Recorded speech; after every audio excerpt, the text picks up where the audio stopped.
What do you see when you look in the mirror? Interesting question. So, what are all those secrets that you're hiding?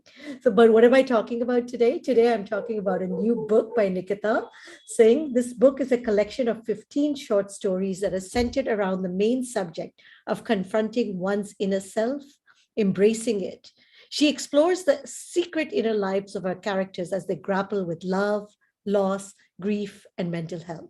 And it truly forces you to ask the question, how much of the person in the mirror that you see is truly you? Today, I'm very excited to have Nikita Singh with me. She's a best selling author of 13 books, including The Reason Is You, Every Time It Rains, and Like a Love Song. She's also the editor of a collection of short stories, 25 Strokes of Kindness, and The Turning Point. Nikita, a very warm welcome. So excited to have you with us. And you're sitting in a beautiful, beautiful place. Thank you, Sukriti. Glad to be here. So, Really. I mean, I must ask you this question because you asked this question to your readers. And now we're also wondering how much of the person that you look in the mirror do you truly see as you? Wow. We're starting with that. I said, let's get right into it because let's talk about who we are and what we show to the world and maybe even to ourselves, because I think that is the whole, at least for what I understood, that is Mhm. the idea that you're trying to explore, that sometimes we Yeah. even hide ourselves from ourselves. Yeah. Um, I would say that I try my best.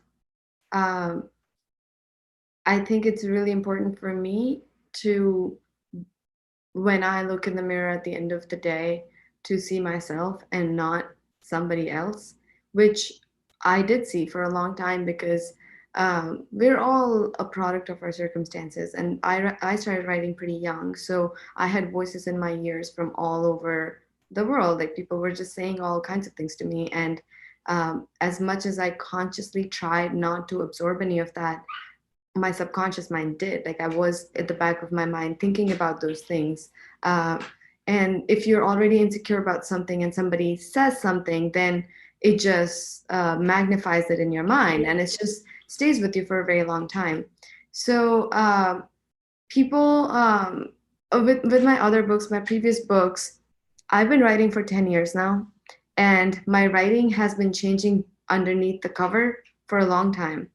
I wouldn't say that any of my past like 4 or 5 books with HarperCollins has been like you can't call them romance novels, but the covers are kind of like greeting card looking, kind of like it looks palatable to people so that they pick it up. But only the people who read it would realize that it's about uh, there's depth in the love that is written about. It's not oh, it's not Bollywood romance. It's not unrealistic.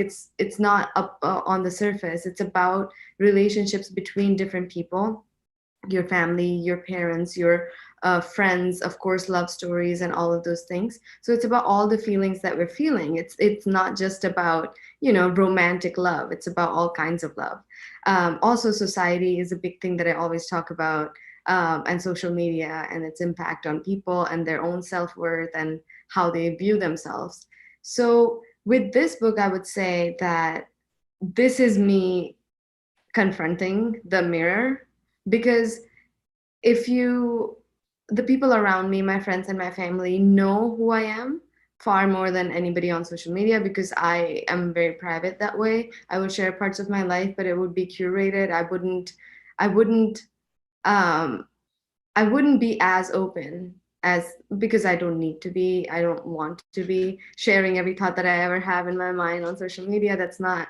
I've been fortunate to have a good community around me that I can be open with, but a lot of the times you don't see that in my books. My books are still a little bit safe, a little bit. I don't want anybody to hate it, like that kind of feeling. So but with this book, you would see that there's a lot of stories that I knew that a lot of people would not like.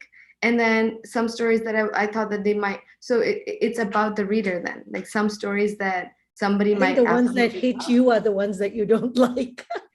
Right, right. So like it's it's really not about pleasing anyone. People can either hate it or love it, and it's up to them. but I wanted to be as open as possible. So I was sort of exposing the inner lives of all of these different characters and different fields of their life and different circumstances, and see how they react. So it's pretty much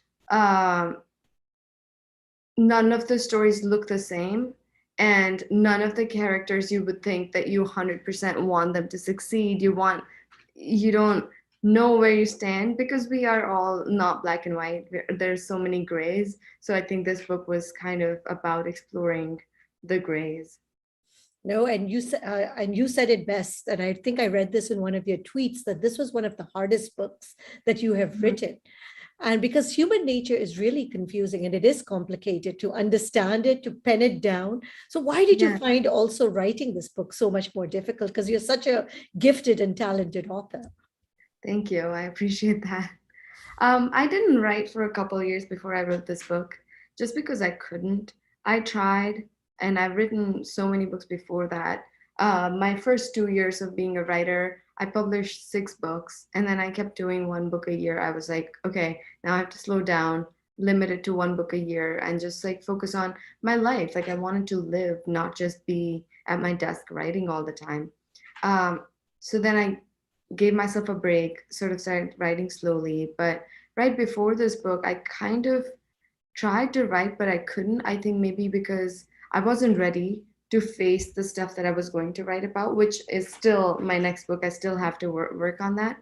But then eventually, after struggling for a long time, I was like, no, this is too much for me right now. I can't do it. Maybe a collection of stories would be better. I had 4 or 5 ideas. I pitched it to my editor, and they really loved what one of the ideas was the first story, which is, you know, a couple decides pretty young that they want to die together if it was one of their time. And when it's time, one of them isn't ready. So that was one of the first ideas I had. And then slowly I had a few ideas. And then I kind of started seeing a theme about, like people are, what their thoughts are could shock people who claim to know them, because your inner lives are really, nobody can read your mind. Nobody knows what's going on in somebody else's heads. So that became a theme. And I started thinking of more plots. And then this happened slowly. No, So it and it's was. very well written because all the stories are very different, because they make you think, right? So they put you in that circumstance of saying, okay, if I was in this, especially the first story, I think Mhm. that one, of course, makes you think a lot. What would I do? You know, Yeah, I mean, and which way would I go? right, right. So that story was so fun to write. I've been thinking about it for maybe 3 years at this point. When I wrote it, I had been thinking about it for 2.5 years. I would still, I feel like at the end, I reached an ending that I was just happy with, because it was gonna be sad and happy and all of these things. But the way that we got to the ending was there were so many twists and turns. And in the end, while I was writing, I had to change the ending from what I thought that I was going to write, because I felt so bad for the character that I couldn't have made it worse for him. Uh, but yeah, so many twists. It was so fun to write. So once I had a brief kind of layout of what it would look like, I basically took a big piece of paper, divided it into like these cubes, and then started writing. And anytime I had an idea, I would write it down. And then I started seeing it from a distance and seeing the book form. And then I sat down to write it. So I already knew what was happening everywhere in all the stories.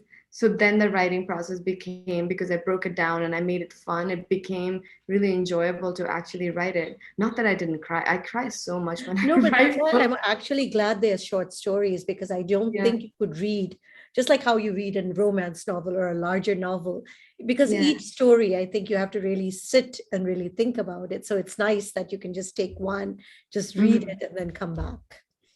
Yeah. Even the arrangement of the stories, I struggled with, because I didn't want all the, heavy stories all together. I wanted to space them out. I wanted there to be a flow. It's almost like when musicians come out with an album. and the way they place music Yes. that flows into each other. It was a fun process for me overall, just the structure of this book and the style and placing things together. All the stories have its own unique style in which it's written. They sound like somebody else wrote them. It doesn't sound like me all the time. So it was a fun experiment for me. It was super hard, coming back to the question that you've asked. It was super hard to write because so many feelings, so many emotions to like confront. It was a lot like looking in the mirror. And I think in the end, I could have worked on this book for another year, but I had to let it go. I was like, this, this is, But it's I good to can't. understand that from an author's point of view, because when do you finally know that you're done? Like the book is done? Because I think Yeah. we're also critical of ourselves. We want to fix and we want to keep Mhm. on editing and editing and editing. Yeah. And it's with a novel, you can go back like 5 times and it still would be not, it wouldn't take that much time because it's one story. It's one story, and how many times, how many things could you want to change? But with this, if it's 15 stories and I keep going back and forth in every story, it would be, first, the book would be super overproduced in that sense. Like everything is too thought out. Yeah. Nothing is natural, nothing is flowing. It's all like manipulation almost. So no, I knew when to stop. Also, I got tired. I was like, so much. Okay, this is it. This is it. Let's go. What are the reactions you're getting? Because I love the reaction your boyfriend had. He asked you, "Are you a psychopath?" What are some of the other reactions that are Oh, you the getting? story that he started with was a story that I wrote many years ago, and I pretty much left it unedited here. I changed for clarity in a few places, but other than that, I left it untouched. It was called Anything, and it's such a weird story. It's divided into 14 different, um, let me pull it up, 14 different scenes, and all of the scenes happen in one page, and they're all Yes. compact, the way that they're arranged on the page. So 149. So this is the first scene, and it's all here in a Yes. chunk. It's like a diary, like you're reading. Yeah, and Yes. then this and this. So it goes between This past was and the one I present. think was very disturbing.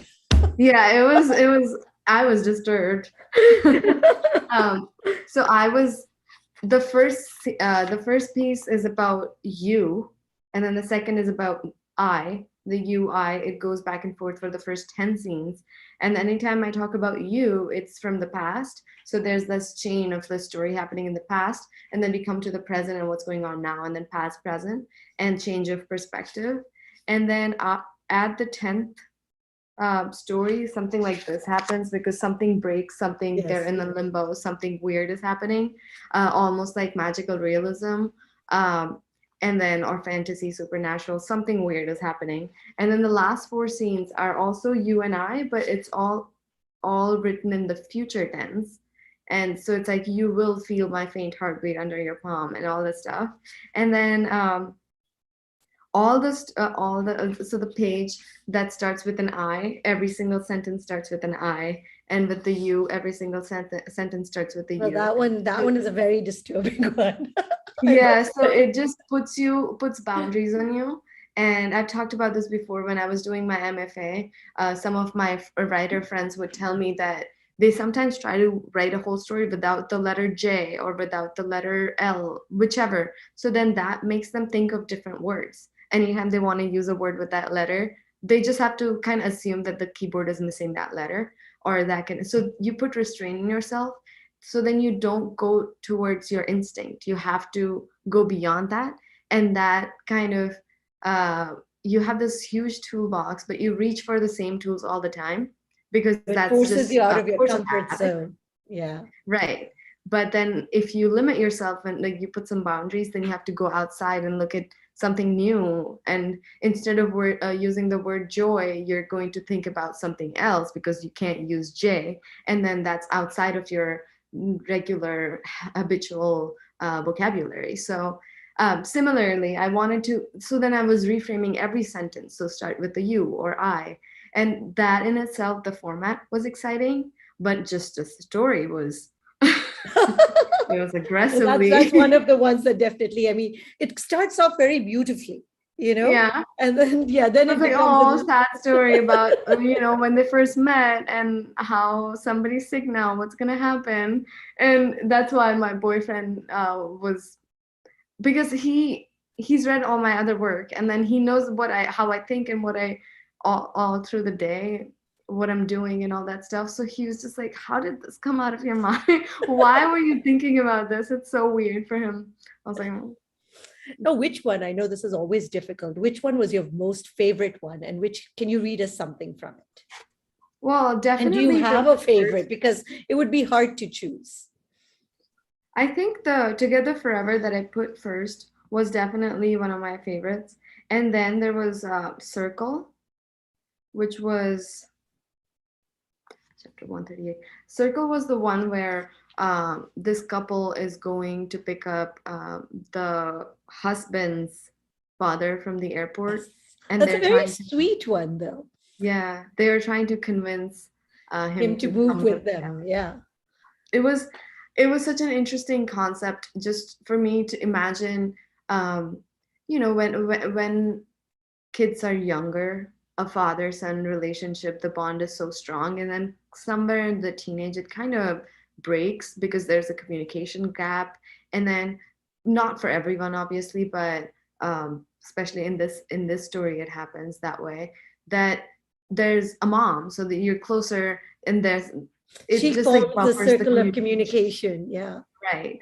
Uh, but then after she passes, how do they rebuild their bond? But Because in this one, I saw that the wife took kind of that role, you role, know? yeah, because it's so hard for two grown men to communicate with each other about emotions and about, it's so hard. It just would, if they could avoid it, they would avoid it at all costs. They wouldn't sit down, and especially in our society in India, it's so difficult to talk about emotions.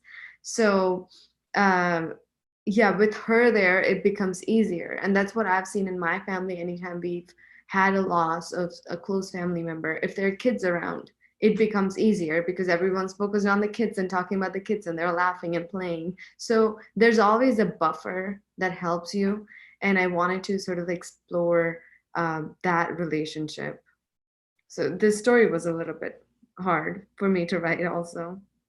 Please do read us something from it because, and I also want to ask you when you're writing for a global audience, how do Hmm. you get the tone and tenor right? Because you're not writing for just one set of audience.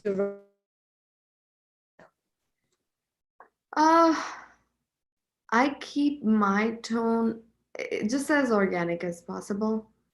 It's I don't think for anyone it would be super jarring the way I write, because they wouldn't think that, because the dialogues, I think that the dialogues are what I do the best, and I just focus on how people actually talk and then just write them down. So I don't overthink it.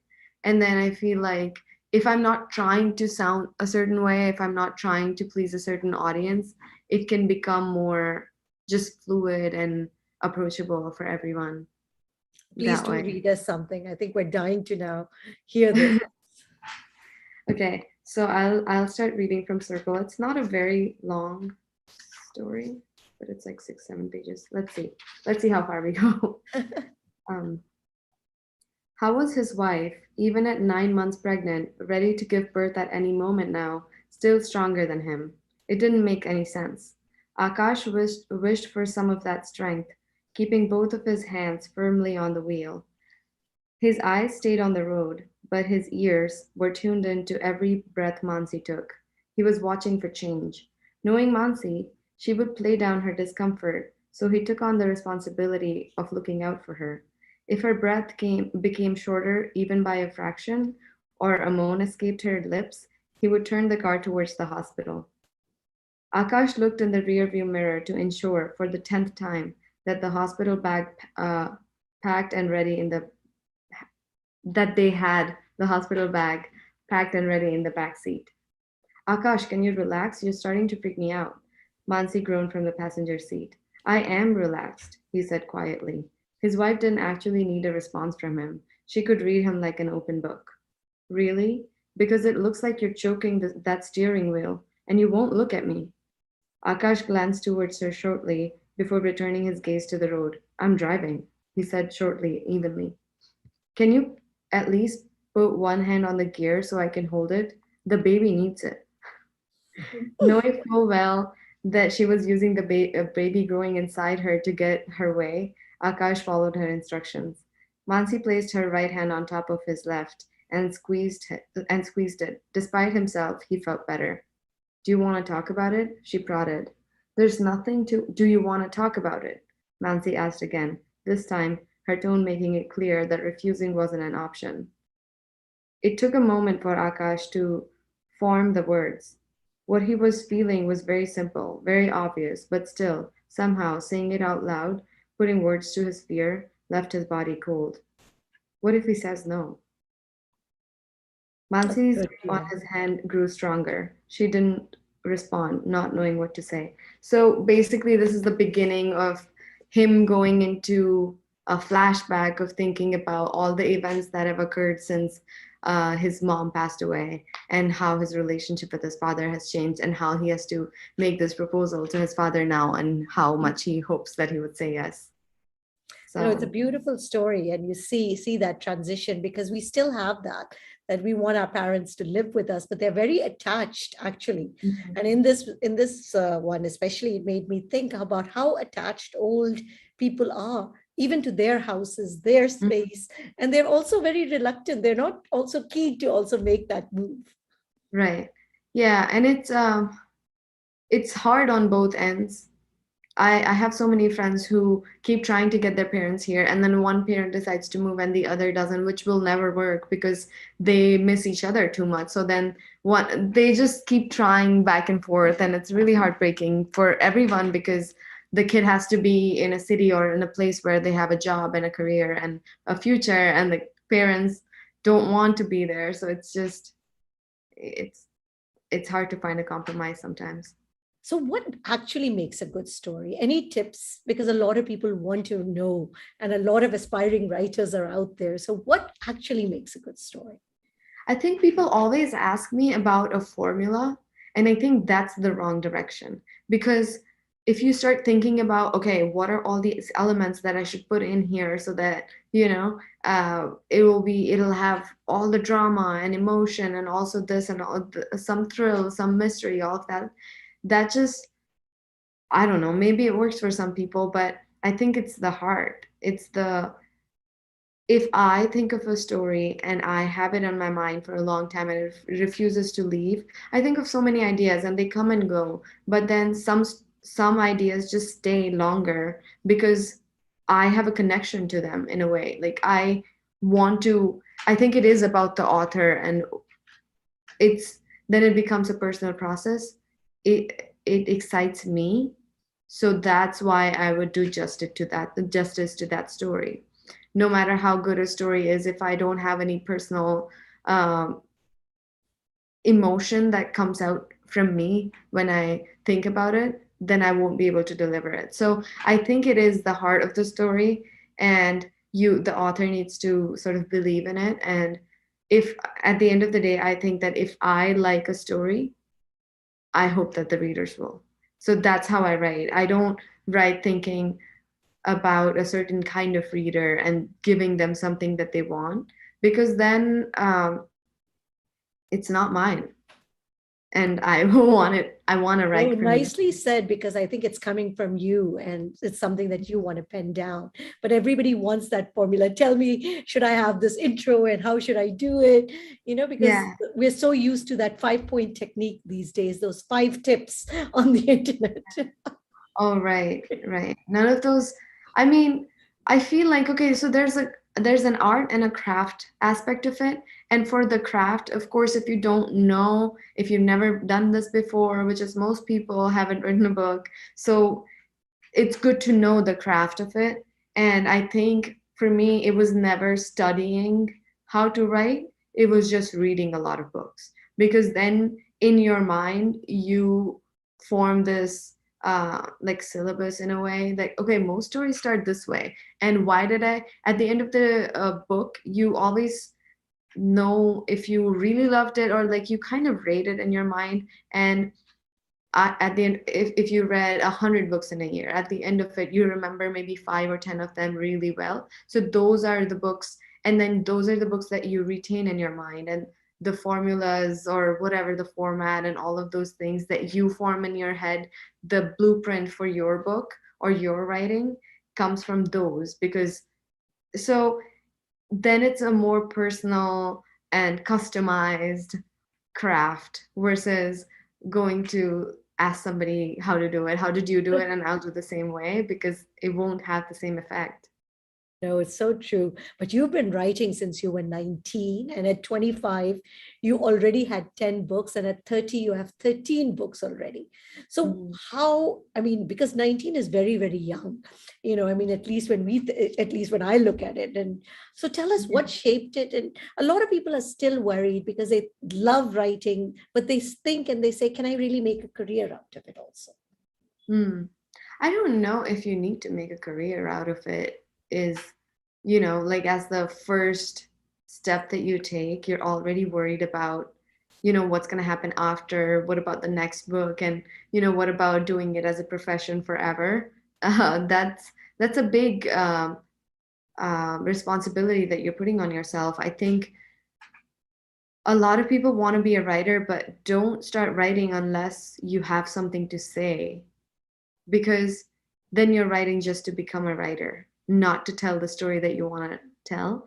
And then it would show in the work.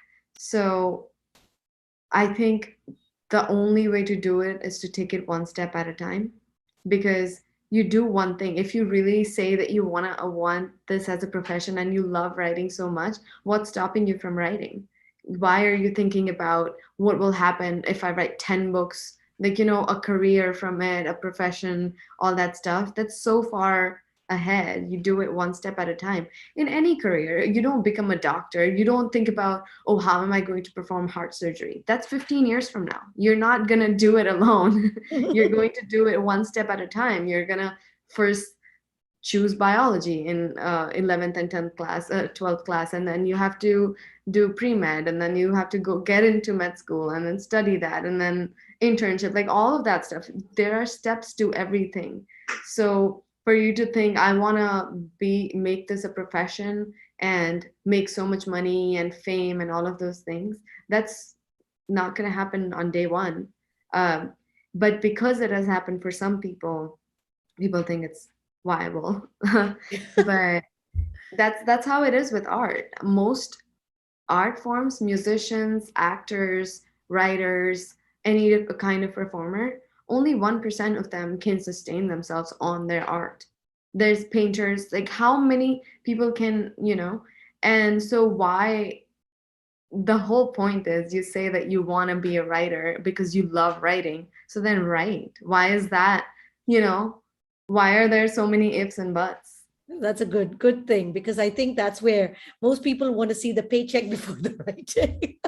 Yeah, a lot of people want to be an author before Yes, they want to be a writer. So yes, that's the that's the they catch. want to work, they want to see the results. No, but I was Googling you. So a lot of times I saw this word come up, Mills and Boons, and that's our generation. And when we used to read romance novels, and they, of course, they describe you as a best-selling romance novelist. But a lot Mhm. of the millennials, especially these days, when you ask them, do they believe in romance or what is romance? They say, well, we don't believe in this traditional format of love, but this genre is on the rise. Why is that? Because I thought we were done with the Mills and Boons generation, which was us. Yeah. Um, I don't know. I think the definitions have changed, but that doesn't mean that people don't want to be loved and people don't want to believe in companionship or a connection and sharing your life with somebody else that you love. Um, so people do want to read about relationships, and our society is sort of so starved of, because people don't talk about things. People don't talk about love. People don't talk about uh, anything Even emotional. if they talk about it, it's very superficial, I would say. Yeah, It's because it's hard to talk about emotions. It really is. Like try to talk about it with your family, or it is difficult. People have these small pockets, groups of people that they can share with, but otherwise, it's very, people are embarrassed to confront these things. But I think everybody wants to be wanted, and everybody wants to have somebody to rely on, somebody to care for, somebody that cares about them, and all of those things. So then a book feels like a safe space where they can think about feelings and emotions and relationships, and sort of live in someone's story. um, I don't know. I don't really know Mills and Boone, like what's happening with them now, but back in the day I have read their books, and they are all the same format, and it's fun to read for sure. But I think when people say that they don't believe in romance and stuff, I think they mean like the way it was portrayed. It used to be portrayed. It was just, the leading force that would direct you and all of this stuff. And um, I think they mean that they are more realistic about it. It's not the Bollywood romance, like all or nothing, I will die for you, like that kind of stuff. Because it really Not isn't the like, big romantic gestures. yeah, people are more about, individuality and what do I want, who am I, and all of those things. So then finding a partner for themselves and running away from traditionally, oh, you find somebody, you get married, you have kids. So that's what probably they're trying to. I can't speak for everyone, but that's what I see. No, no, well explained. I think that's really nicely said, because I think we're very perplexed because the older generation, especially a lot of people that I speak to, are talking about their children. It's hard to understand what are they looking for life, because it Mhm. was just like, okay, meet somebody, you've met him, go get married. Yeah. I think you said it well that it has Although changed. when are you getting married question, oh my God. It doesn't stop. When are you having When we kids? were When are you younger, getting I thought married? that it was only the, neighborhood aunties or like distant relatives that were also involved in everyone's life, finding out everything and asking these questions. But people ask me that all the time on social media. And these are all like young people, young guys, usually like 18 to 28 maybe. Like guys are asking me that constantly, when are you getting married? I don't know why. Like That's what maybe is it? because they might be interested in you and they're trying to figure out, are you taken or is there Yeah, scope? but the fact that people think that they have a right to inquire, and like they're talking about they're asking questions that they don't want to be asked. Who wants to be asked that? Like anytime somebody in your family, your distant relatives and whoever, extended family, asks you that, you're like, what do you have to do with my life or whatever, leave me alone. But then you're going and asking. So the reason I'm most shocked is that it comes from my generation asking me. And I was like, I thought that we hated that. What? That's why it's hard to understand. Like I said, sometimes it's very difficult to understand that are Yeah. they really traditional? Have they gone? Or are they in kind of that confused Or state a where lot they're of the time figuring it people out? can't handle that you're like, you are independent and successful and you're growing older. You should be married by now. You should have kids by now. Like, those questions. It's just so deeply the patriarchy is so deep within us. We can't get No, rid it'll of take a long, long way. But I love it that you tweet also a lot about what you're watching. it. So you talk a lot about that. So we want to know before we leave what's on your playlist and what's on your reading list. Because as you said, to be a good writer, you need to read a lot. And so what are you reading these days? And what are you I watching? with Twitter, my relationship is really erratic. Interesting. I would go on and I would just tweet for a few weeks every day, and then I would get off Twitter for months. So I don't know the last time, maybe when my book came out 2 months ago, maybe I tweeted a bunch and then I left. uh, I'm watching Succession right now. Oh, I like that one. Oh Yes. my God. That It's show is obsessive. so dark. It's been binge watch. Yeah, I'm on season 2. I'm watching, I have like 3 episodes left, so it's getting pretty intense. I'm watching that. I'm also watching Schitt's Creek. Okay, Um, I haven't seen that one. yeah, that one's funny. I've been watching that one for months. So we get into these zones where we're watching a whole season and then we kind of take a break and then come back. Um, I also am watching Grace and Frankie, but we stopped Yes, I because like Grace and Frankie. They're really nice role models in the sense that, you yeah, know what? it makes you feel good about growing older. Yeah. Usually, when you think about getting older, you're a little bit scared, but this one makes you feel, oh, I can't wait. Uh, so that one we stopped for now because they have new episodes coming every week Yes. or so. So we're waiting for the whole season to be out so that we can binge it. Reading wise, I'm reading My Dark Vanessa right Okay. now. It's Kate Elizabeth Russell. It's right there. So I it's a difficult book to read. That's another a book that I've been reading for a while. I stepped away from it for a moment because it's about this woman who when so this goes from 2017 and then another parallel story in 2001. That's when she was 15 and she had a relationship with her teacher, which obviously is he was a pedophile, but she thinks that she still feels responsible because she wanted it and she knew what was going on because 15 is not that young. You're not a child, you know what is going on. She and anyway, so now in 2017 people are coming out against that guy who was a teacher, like Harvard educated teacher. Um, and with the Me Too movement, kids are coming out and are speaking out about him. And then she's like, no, we were like, she just says that no, it didn't happen. Like, she still thinks that they were in a relationship that she consented to. So it's very complicated because you're in her mind and you're like, what are you doing? You don't understand. And then Mhm. she goes to therapy, but she doesn't talk about it because. So it's just like, oh, please, you don't, what are you doing? But it's the being in the head of somebody who's been abused and manipulated so much that they think that they are to blame. It's very difficult to read. No, it must be. I mean, it already sounds it because the topic is so sensitive in itself. Yeah, and when this guy like went on and like abused so many other children and oh yeah, Wow. it's very difficult. I know. You're also writing something that you said that you put away for a while. So what's next for you? Are you finishing that? And you've said you've cut back from 2 books a year to like more one. Yeah, I don't know. I want to write that this year. I haven't started it yet. I had a draft a couple years ago that I wrote. I had maybe not a whole book, but I had maybe 60,000 words. It was supposed to be 80,000.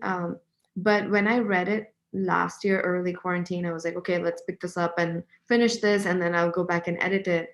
But when I read it with the intention to continue writing it, I had 22 chapters out of 30.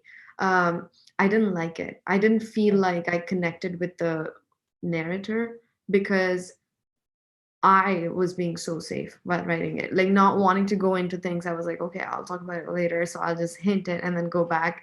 So I just felt like it was lacking heart. I wrote that book with the intention of I just want to write it and get it over with, but now I want to write it with the intention of making it the best book that I've ever written because just giving it everything, like whatever the story deserves versus getting it off my plate. So that's how I think about every story, every book, just to get it to the best point that I can and then leave it. And that book was not it. So I'm going to restart it from scratch because it's easier to do versus trying to fix a mess. Yeah.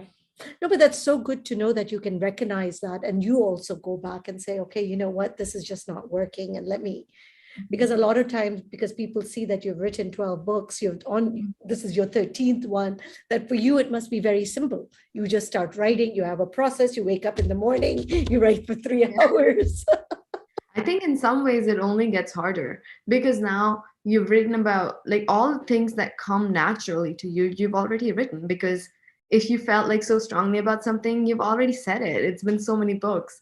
And this one is more about it has to take from my life, which I don't usually do. Maybe in this book, these emotions, because there's so many stories, there were some parts that came from me. But usually when I write fiction, it's like a blanket. It's like a security blanket because I can separate myself from them, from the like my reality with these characters, and then nobody will think that it's my story, and it isn't. So that's easy. But now that I'm thinking about talking about myself and my own experiences, it's That's very close. That's very tough to do also, because you have to also be prepared to, like what this says, to bring down that mirror. yeah. And then you're thinking about still wanting people to like you. And I feel like any sort of memoir or something like that, if you write anything autobiographical, you have to expose all sides of you. You can't still aim to please, and it's okay if somebody doesn't like you. You're just you. So it's a lot of reckoning. No, but it sounds like it's an exciting project. So best of luck with that. Any last thoughts before we continue? This was awesome. I learned so much. And especially I loved a couple of the things that if you want to be a writer, just start writing and keep writing. I think, if we keep that in mind, I think it just kind of continues and it grows. And I like I think said, that's what I would say because um, you never expect to be an expert at something the first time you do it. But with writing, I don't know why people think that, okay, I'm a genius, nobody else knows it, but once I write it, people will recognize. So they want to be appreciated for just the fact that they wrote the book. But what is in the book? What did you write? And, so and it can't be like my first book wasn't my best book. No, it's very rarely true. And when it is for some authors that their first book is just outshines everything and they never write something as good, it's because they spend years and years thinking about it, developing it in their mind, just the story without even the intention of writing sometimes, just because they've been thinking about these thoughts are right. They're not the first thing that came into their mind. They're not the seeds of a thought. They have thought about these things, they've lived in it, and then they wrote it down. So that's why it's like a right book. um so yeah, I don't burden yourself with the responsibility of having a professional writing career. That's so much. Just take it one step at a time. If you love it so much, do it on the side and sort of slowly build it.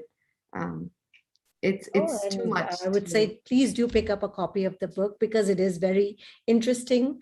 All the stories will definitely make you think, and it's not thinking in the regular style because it really pushes you to think about what would you do, Hmm. in that circumstance. So it's more personal thinking, I think. So the Hmm. questions that are asked is like, okay, if this was me, at least that's how I took it, because I think the situations are such that you can relate to most of them. Hmm. Yeah.